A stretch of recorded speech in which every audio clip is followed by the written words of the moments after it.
o tema que o Sindicato de São Paulo, os enfermeiros de São Paulo, está trazendo para esse seminário internacional, a questão do protagonismo da enfermagem, o seu poder de transformação, os caminhos a se trilhar para que nós possamos avançar não só nas nossas bandeiras de luta, mas entendendo o nosso papel na conjuntura política e social do nosso país, o papel social da nossa categoria. Então, esse é um tema extremamente importante.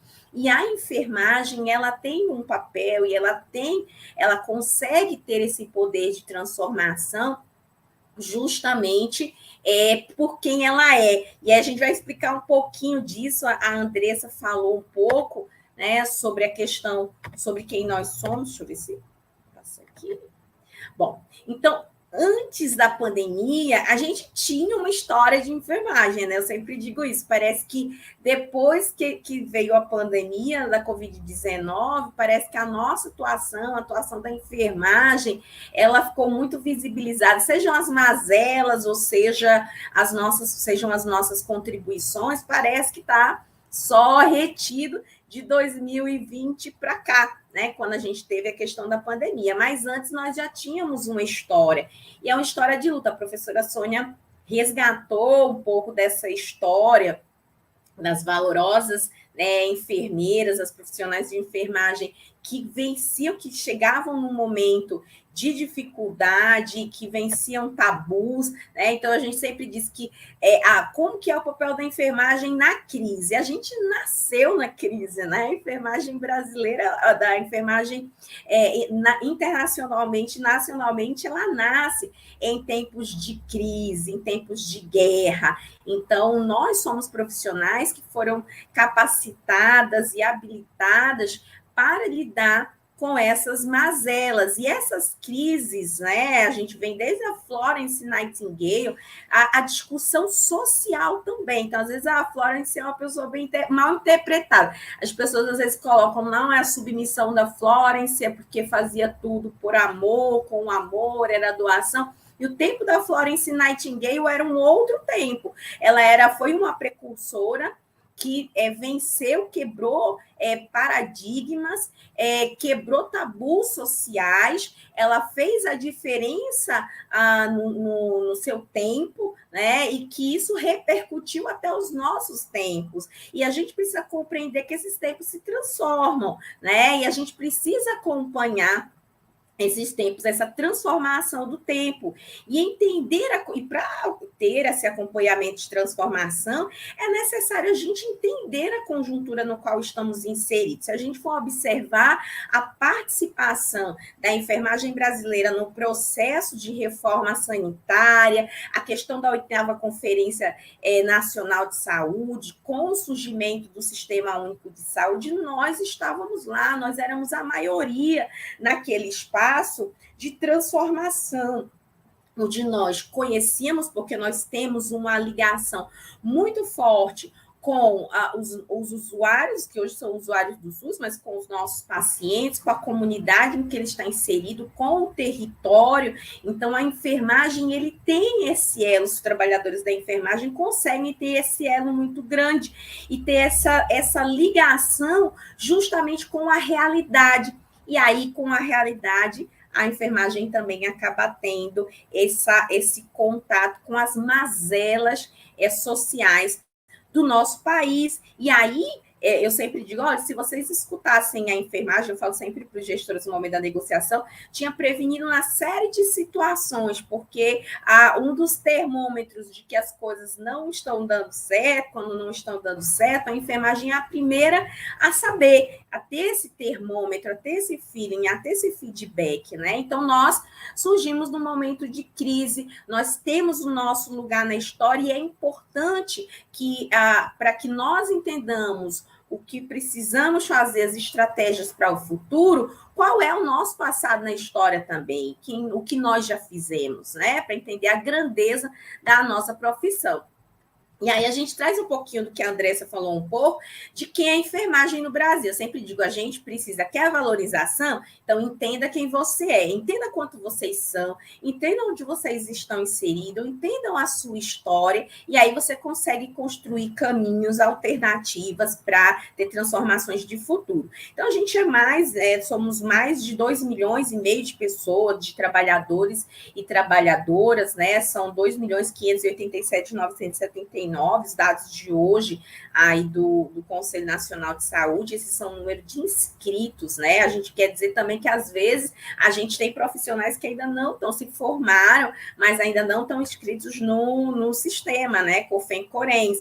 E esses números oficiais que a gente traz são de inscritos no sistema. São 635.519 enfermeiros, 1.512.345 técnicos, 439.781 auxiliares de enfermagem, ainda temos as obstetrizes, as parteiras, 334. E aí, esse dado é extremamente importante, né? Eu acho que é fundamental para nós entendermos algumas situações. Nós somos majoritariamente mulheres entre os trabalhadores da enfermagem. E por que isso é importante, né? Quando a gente vai dizer, por que a enfermagem não alcança, são tantos profissionais e não consegue alcançar suas principais bandeiras de luta, regulamentação de jornada em 30 horas, piso salarial. E aí a gente precisa analisar quem nós somos. Sendo uma atividade majoritariamente de mulheres e mulheres negras, o racismo estrutural, o preconceito e a violência de gênero, eles estão extremamente ligados à ideia do que é enfermagem. Então, do mesmo jeito que falam, lugar de mulher é na cozinha, aí começam a colocar, o lugar da enfermagem é de submissão, ela tem que estar sempre submetida. Isso eu falo do ideário dos gestores, por exemplo, que ficou enquanto representação social. Tem que estar sempre subjugada por outras categorias, né? Tem que estar sempre submetida às ordenanças da categoria médica, dos médicos, são prevalentemente homens. Então, essa representação que se criou de subjugar a enfermagem por ela ter essas características, porque a enfermagem é muito materna, então a enfermagem é um sacerdócio, é por amor, então, nossa, que absurdo, a enfermagem fazer uma greve, uma paralisação, e os pacientes como ficam, e a responsabilidade com os pacientes como ficam, né? Eu mesmo, particularmente, já escutei, sou conselheira de saúde há muitos anos, né, nas 3 esferas, e já escutei no meio de uma greve, olha que uma greve não era nossa, né? A gente foi apoiar uma greve dos médicos, e aí uma das representantes de usuários se vira para a gente e diz: nossa, mas foi-se o tempo em que médico, enfermeiro tinha um coração bom, né? Nem cobrava para atender, recebia uma galinha e estava tudo certo, né? Eu virei para ela e disse: olha, minha senhora, até podia ser assim.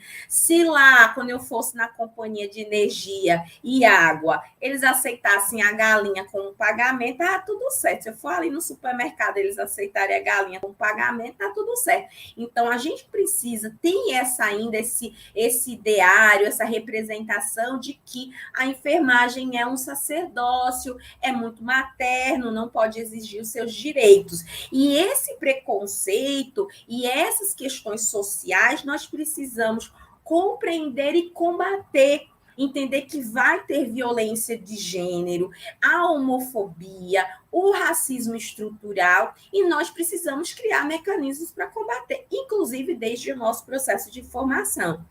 Onde é que nós estamos? Qual é a nossa área de atuação? Então, a gente está em 100% do setor saúde. A gente estava fazendo, o FNE protocolou ontem uma nota técnica robusta para poder, né, querem falar de impacto financeiro, né, quando fala-se para melhorias da remuneratórias, de condições de trabalho para a classe trabalhadora, logo colocam, mas vocês têm que arranjar de onde vai sair o dinheiro para melhorar, né? Eu sempre digo que hoje os tempos estão tão invertidos que não é o cachorro fazendo xixi no poste, é o poste fazendo xixi no cachorro, né? Então, não somos nós que temos que dizer, isso é questão de administração pública, pública, a gente precisa que se cumpra o que está previsto na Constituição brasileira. Então, a gente fazendo essa nota técnica, a gente consegue observar os locais, né? A gente, no estudo do DIEESE, a gente consegue observar que, para além da saúde, nós estamos também inseridos em outros setores, como, por exemplo, o setor de segurança pública, de assistência social, da educação, né? Então, a gente tem outros setores, mas na saúde a gente está em 100% dos setores, né? Inclusive, tanto como executores de prestação de serviço, como também como gestores também, a enfermagem está. É 60% da força de trabalho, né? Aumentou agora mais um pouco, está em torno de 66% da força de trabalho na área da saúde.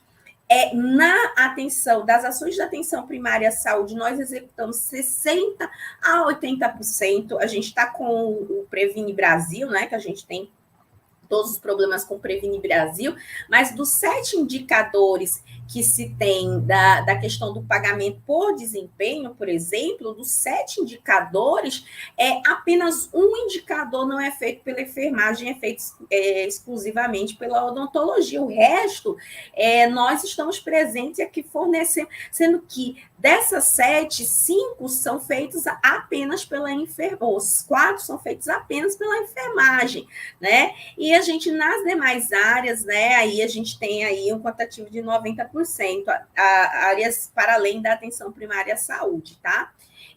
A permanência da assistência ao paciente, nós somos a única categorias, né? Eu aprendi isso no Congresso da ABEM, né? Somos 4 categorias de profissionais: enfermeiros, técnicos de enfermagem, auxiliares de enfermagem e parteiras, né? Mas estamos irmanados numa enfermagem brasileira, com objetivos comuns, né? Sempre tentando trabalhar de forma solidária e com unidade.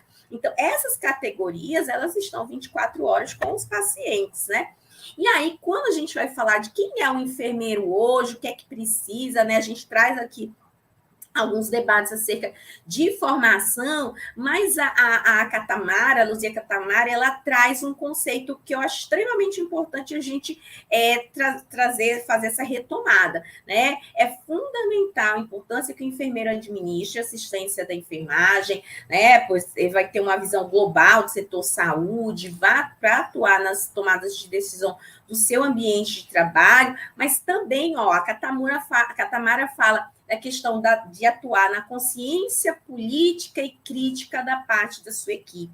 É reforçar, né, a luta da enfermagem em busca dos seus interesses, e nesse sentido, diz a Luzia, né, acreditamos que com compromisso social e político, o enfermeiro tende a superar a sua crise profissional na medida em que se engajar junto à sua equipe na conquista dos direitos, compreensão dos seus deveres, visando uma assistência mais qualificada e, assim, um caminho de um perfil característico articulado com o social. Ou seja, a Luzia Medeiros, Catamara, ela traz o conceito de que o enfermeiro, ele não tem apenas um papel tecnicista.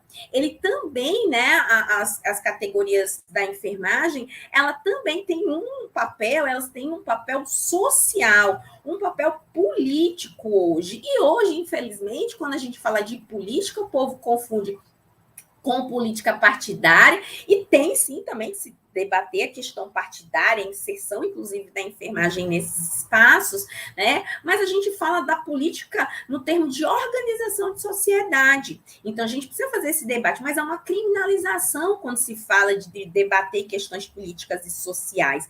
E essa criminalização é tão grande que acabou sendo refletido nas próprias diretrizes curriculares, na questão da formação da enfermagem brasileira. A gente tem aqui uma nota da Associação Brasileira de Enfermagem, que foi subscrita por diversas entidades da enfermagem, incluindo a Federação Nacional dos Enfermeiros, de repúdio ao que o MEC estava fazendo, que é tirar, por exemplo, todo o debate de SUS das diretrizes curriculares da enfermagem, tirar todo o debate para a formação política e social dos profissionais enfermeiros, né? Então, ele tira das diretrizes curriculares para formar máquinas de administração de medicação, né? E essa não pode ser a realidade de formação da enfermagem. Então, quando a gente fala em protagonismo, ocupação de espaços, e como a gente tem essa questão do poder transformador, a formação ela é fundamental, não só nas escolas técnicas, nas universidades, mas também, para além da questão acadêmica, também no mundo do trabalho, e aí nessa parte, o movimento sindical precisa estar atento nessa contribuição de educação permanente, contínua, dos trabalhadores da enfermagem. E antes da pandemia, a gente tinha diversas lutas, né? Justamente falando dos caminhos futuros, do nosso poder de transformação. Então, a gente vive escutando, olha, nós temos projeto que está não sei quantos anos, né? Está mais de 20 anos na Câmara e não avança. Então, a gente realmente, antes da pandemia, a enfermagem já estava adoecida, já estava cansada, já estava morrendo, já tinha seus processos de luta. Está aí o PL 459, 2015, que trata da questão do piso salarial lá na Câmara dos Deputados, a gente já tinha, antes mesmo do 2564, o PL 2295 de 2000, que é a nossa maior bandeira de luta, que é a regulamentação da jornada em 30 horas semanais, que essa regulamentação, essa indicação, ela está presente na Convenção 49 da Organização Internacional do Trabalho, é uma recomendação da Organização Mundial da Saúde. Nós somos um dos poucos países onde a enfermagem trabalha com carga horária acima de 30 horas semanais. Essa é uma luta histórica nossa, né? A gente faz parte do Fórum Nacional da Enfermagem, e aí a gente se pergunta por que não avança, né? Por que nós não conseguimos? Então, a questão da organização da enfermagem brasileira, ela precisa ser debatida e refletida, as suas formas de mobilizar, as suas formas de crescer, a sua forma de ocupação de espaço precisa ser refletido, debatido e fomentado, justamente porque nós somos muitos, mas precisamos ser muitos com qualidade organizativa, com capacidade política e social de fazer debates de conjunturas, de estar inserido nos espaços para além das nossas lutas, as nossas lutas internas, né, as que são específicas da enfermagem, mas a gente precisa estar inserido na luta classista de toda a classe trabalhadora, inserido no contexto da questão do fortalecimento do Sistema Único de Saúde, né? Então, a gente precisa estar mobilizado nesse sentido.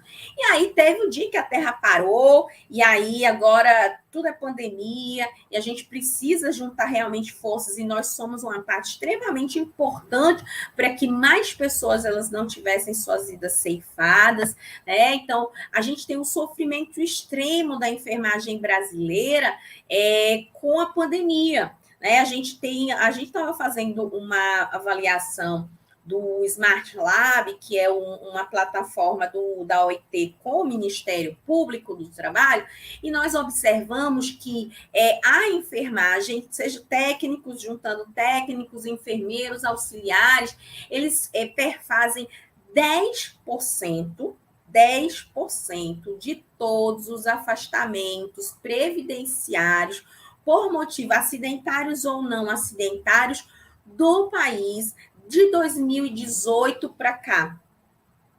Então, isso se acirrou muito com a pandemia. Somos nós que mais no setor saúde estão se afastando por problemas de transtornos mentais, né, por estresse, estafa, a questão física também, o esgotamento físico.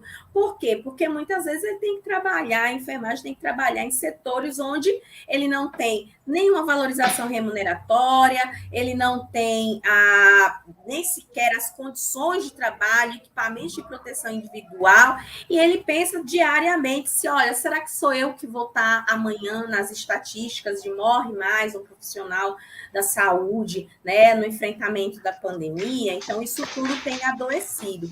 E é uma crise muito grande que a gente vai observar, e a enfermagem está inserido. A gente fez uma apresentação para o congresso da Federação Nacional de Enfermeiras dos Estados Unidos, e o Brasil foi escolhido para contar a sua história. A gente levou a história no Amazonas, né? Aquela crise com relação ao oxigênio e tudo, e a gente mostrou lá... Quanto? Cinco. Ah, obrigada. Obrigada, Nuska. Então, a gente mostrou que a atuação da enfermagem para denúncia nos ministérios públicos, na imprensa brasileira, foi importante para que a gente tivesse hoje, por exemplo, a CPI, que a ex-coordenadora da imunização, por exemplo, que teve toda aquela polêmica em torno, né, das vacinas, da propina por conta das vacinas, foi carreada por uma denúncia de uma enfermeira que era a ex-coordenadora da imunização que pediu demissão, né? Então, a gente tem todo esse processo da gente inserido, seja nos momentos de maior crise que nós tivemos, mas também no processo de denúncia e de melhoria das condições. Se hoje nós temos equipamentos de proteção individual para muitos trabalhadores da saúde, foi por luta dos enfermeiros, técnicos auxiliares e seus sindicatos, conselhos, trabalhando para que houvesse essa melhoria que acabou sendo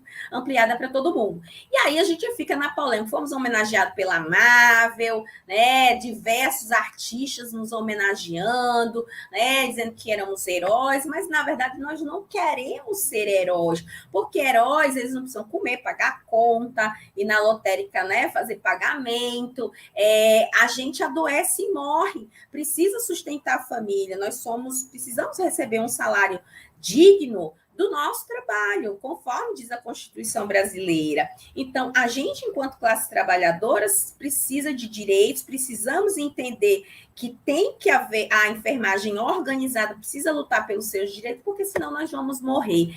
Esse aqui é o número que a Andressa já apresentou de casos reportados, são quase 60 mil casos reportados de infecção por Covid, mas são subnotificações, e 871 casos de óbitos, né, que foram confirmados. A gente sabe que teve muitos que foram enterrados sem ter sequer a quantitativo de números, né, que tem colegas que não puderam fazer parte nem dos números, né, porque não foi colocado na sua certidão de óbito, né, que morreu por conta da Covid quando foi, né. Então, quando a gente fala em valorizar a enfermagem, a gente fala de valorizar a vida, porque se a enfermagem ela tem as condições adequadas, se sente valorizada, com certeza isso é refletido no seu trabalho, diminui o número de imperícias, de imprudências, de negligência, por questão de sobrecarga e cansaço, né? Então, a gente quer piso, a gente quer 30 horas, a gente quer os nossos direitos, eles sendo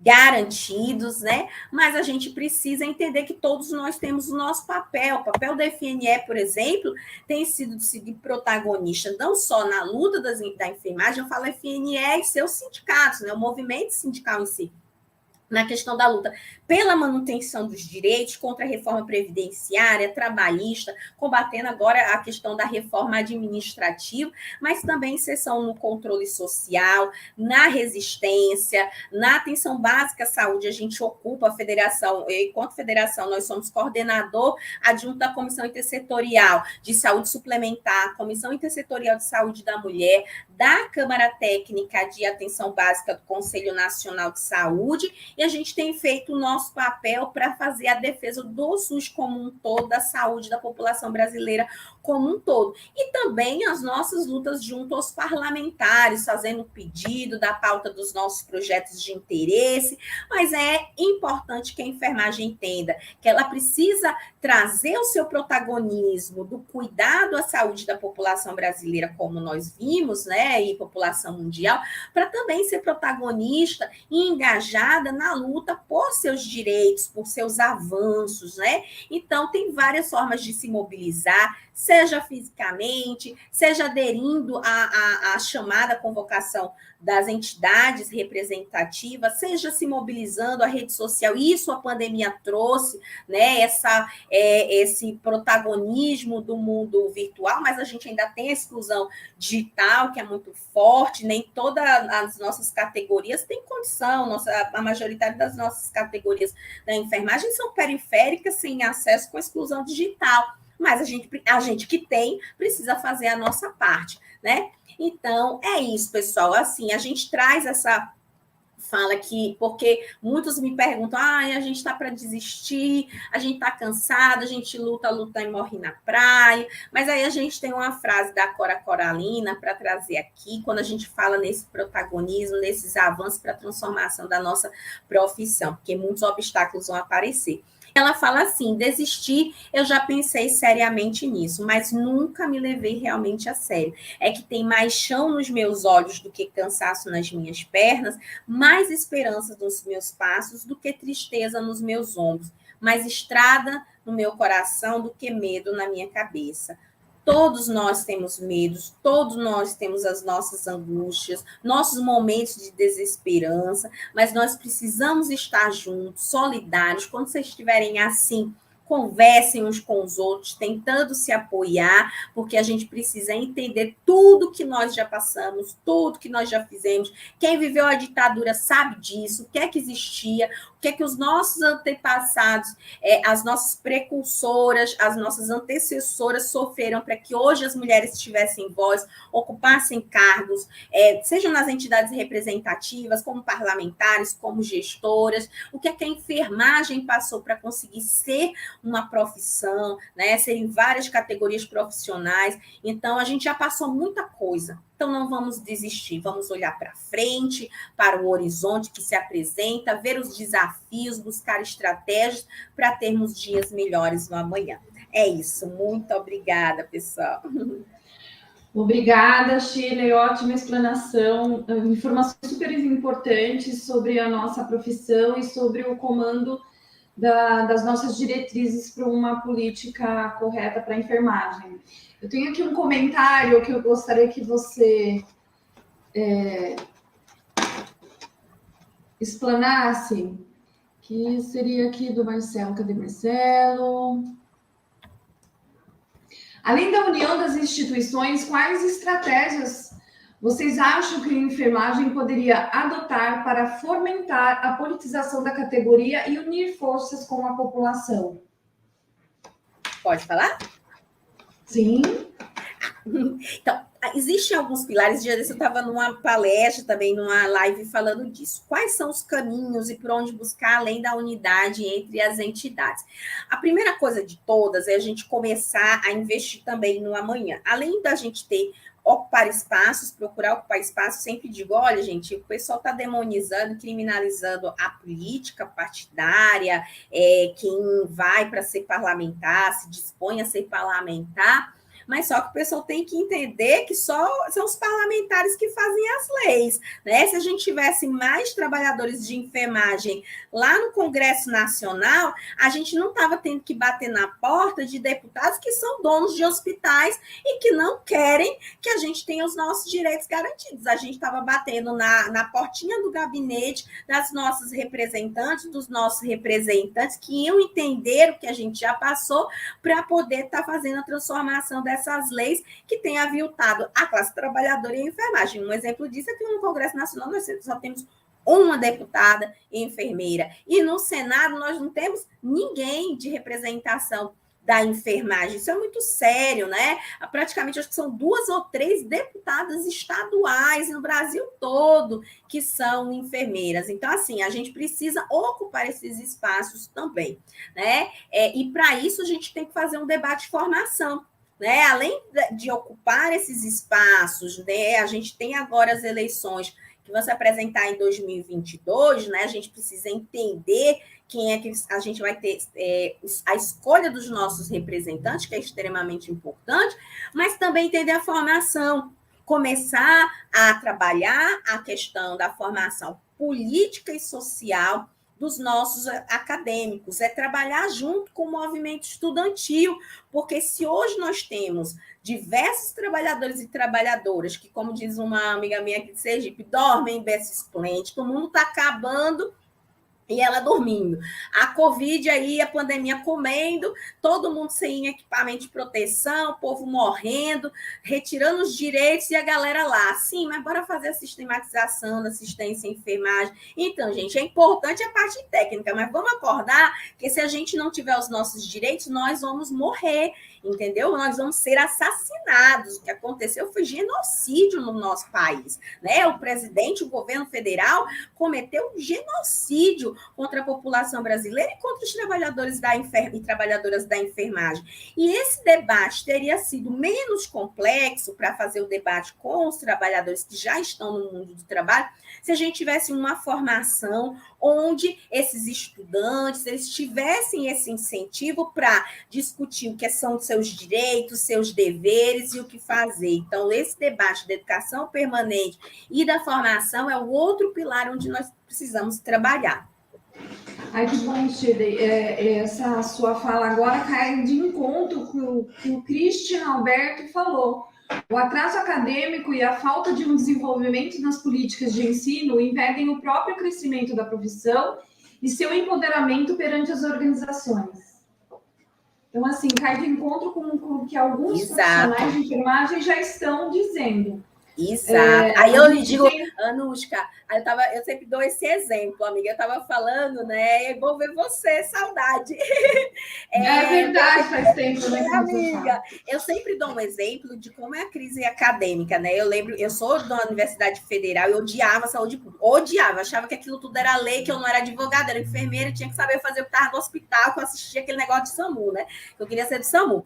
E aí, quando eu fui para a atenção primária, me apaixonei. Eu disse, não, é aqui que eu tô, me encontrei. Vou voltar para a minha universidade para poder mostrar isso que a gente está vivendo aqui, que apesar das mazelas, dá para fazer, dá para ter autonomia, dá para poder fazer a diferença no território.